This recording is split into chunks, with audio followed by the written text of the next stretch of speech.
Chapter 15. At the end of every 7 years thou shalt make a release. And this is the manner of the release. Every creditor that lendeth aught unto his neighbor shall release it.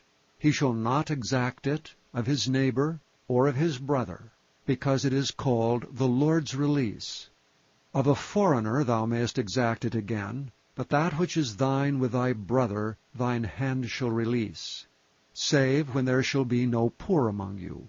For the Lord shall greatly bless thee in the land which the Lord thy God giveth thee for an inheritance to possess it. Only if thou carefully hearken unto the voice of the Lord thy God, to observe to do all these commandments which I command thee this day. For the Lord thy God blesseth thee, as he promised thee, and thou shalt lend unto many nations, but thou shalt not borrow, and thou shalt reign over many nations, but they shall not reign over thee. If there be among you a poor man, of one of thy brethren, within any of thy gates in thy land which the Lord thy God giveth thee, thou shalt not harden thine heart, nor shut thine hand from thy poor brother, but thou shalt open thine hand wide unto him, and shalt surely lend him sufficient for his need in that which he wanteth. Beware that there be not a thought in thy wicked heart, saying, The 7th year, the year of release, is at hand, and thine eye be evil against thy poor brother, and thou givest him not, and he cry unto the Lord against thee, and it be sin unto thee. Thou shalt surely give him, and thine heart shall not be grieved when thou givest unto him. Because that for this thing the Lord thy God shall bless thee in all thy works, and in all that thou puttest thine hand unto. For the poor shall never cease out of the land. Therefore I command thee, saying, Thou shalt open thine hand wide unto thy brother, to thy poor, and to thy needy in thy land. And if thy brother, an Hebrew man, or an Hebrew woman, be sold unto thee, and serve thee 6 years, then in the 7th year thou shalt let him go free from thee. And when thou sendest him out free from thee, thou shalt not let him go away empty. Thou shalt furnish him liberally out of thy flock, and out of thy floor, and out of thy winepress.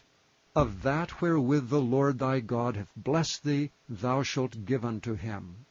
And thou shalt remember that thou wast a bondman in the land of Egypt, and the Lord thy God redeemed thee. Therefore I command thee this thing today.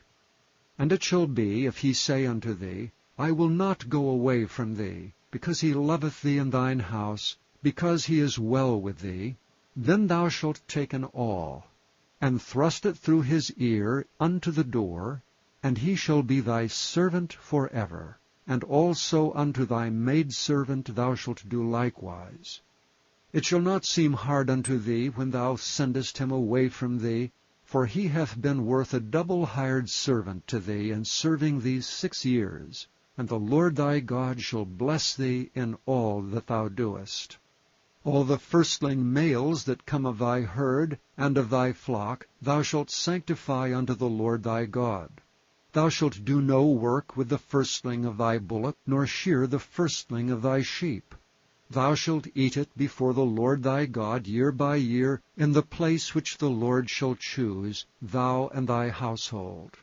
And if there be any blemish therein, as if it be lame or blind, or have any ill blemish, thou shalt not sacrifice it unto the Lord thy God.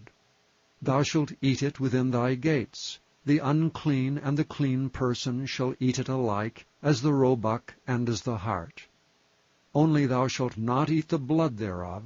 Thou shalt pour it upon the ground as water.